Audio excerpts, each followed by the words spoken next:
నాన్న పందులే గుంపుగా వస్తాయి. సింహం సింగిల్ గా వస్తుంది. నువ్వు మాట్లాడకుండా అమెరికా వెళ్ళి శివాజీ. లేదు, ఇదే నా ఊరు. ఈ ఊరు వదిలి ఎక్కడికి వెళ్ళమంటావు? అనుకున్న మంచి చేయకుండా వదిలిపెట్టను. ఎలా శివాజీ?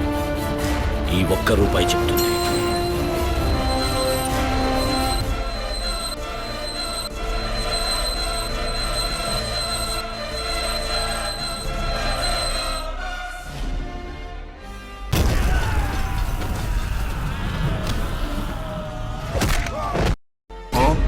బొమ్మ పడితే సింహపు దారి, బొరుసు పడితే పూలదారి.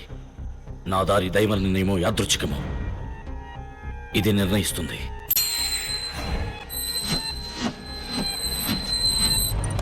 నా కొడుకు